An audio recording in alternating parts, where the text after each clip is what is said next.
Introducing the African Diaspora News Channel app, your gateway to stories that's overlooked by the corporate mainstream media.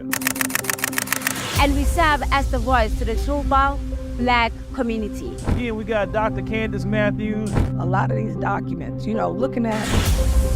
We are committed to informing and educating through the power of media. This country is supposed to be about the land of the free for all. It has not been free for Black people, and we are tired. With our platform, we're helping to end injustice by exposing it. Join us in standing for excellence in journalism and serving our community. Download the African Diaspora News app today. Hi, this is the African Diaspora News Channel. I'm Victor Odion reporting from Nigeria. There was a warm atmosphere filled with laughter among the members of Parliament and former President Nana Addo Dankwa Akufo-Addo on the floor of Parliament when the former president, delivered his final State of the Nation address. I need you to take a look at the video. To thank His Excellency the President for the message on the State of the Nation that he has just delivered. Mr. Speaker, I need to remind you that the people of Ghana have already given their verdict on the true state of the nation. And that verdict was very, very clear. Economic hardship, huge debt overhang, high youth unemployment, hopelessness, and more. And you are thanking him for this. We have come to the end of the road for what has been undoubtedly the worst government under the Fourth Republic. Honourable Speaker, this abysmal record was confirmed on December 7th when the people of Ghana returned the most overwhelming and emphatic vote of rejection of any government ever witnessed under the Fourth Republic.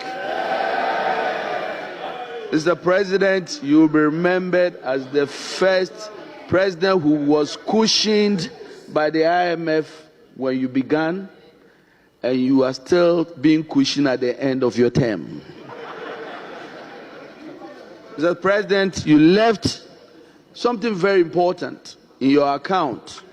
You left out an account of your promise to God to build him a cathedral. But Mr. President, Mr. President, I will leave that for you, between you and your God. Mr. President, let me remind His Excellency, Honourable Speaker, that his tenure in office will remain a timely reminder of how not to govern the country. But let me also be quick to assure the good people of Ghana that hope is on its way. And President John Dramani Mahama and the NDC, we can once again glean a brighter future from the throes of despair. Together we will work hard to lift ourselves from this historic low and reclaim our place, our glory as the Black Star of Africa once again. Fellow Ghanaians, we are comforted and strengthened by the following words of Scripture. And I'm quoting Exodus chapter 14, verse 13.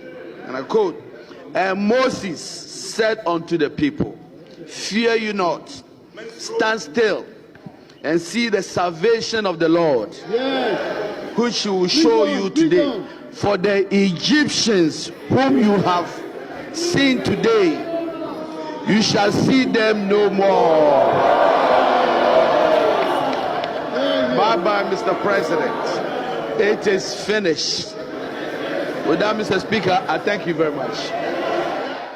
So the man speaking is a member of Parliament and Deputy Minority Leader in the House. I mean, his bravery and boldness to speak to and share his thoughts of a former president in that manner. I'm still wondering where he got that boldness from. Well, looks like former President Nana Akufo-Addo failed to deliver on his promises like many African leaders and got himself into this kind of mess. He also got a vote of no confidence in the last elections where they voted for somebody else rather than someone from his political party. I'm sure this transition of power to a new administration marks a renewal of hope for Ghanaians both at home and abroad. Black leaders should learn from this and be accountable and responsible. The people have voted for you, you get, and they expect so much from you. From whom much is given, so much more is expected. I hope President Tinubu of Nigeria and President Ruto of Kenya will learn from this because they were recently included in the list of world's most corrupt leaders of 2024. And I want to imagine what will be said about them whenever they leave office. This is not good. It shouldn't be the sad notes that will be coming for leaders after they've left office. Why can't you leave an office and something positive will be said about you? There are a lot of leaders that has left and people still want them to come back to rule them the second time, the third time, the fourth time. That should be how it should be.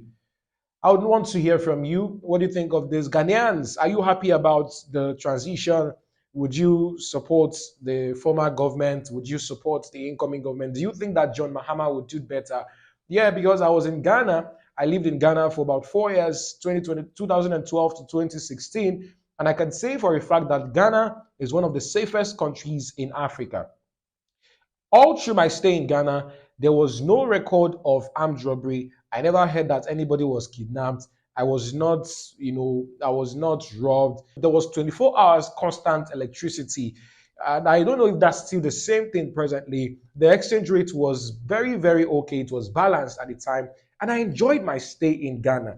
And I'm hoping that the present governor, John Mahama, would give in his best and make Ghana as well as Africa proud.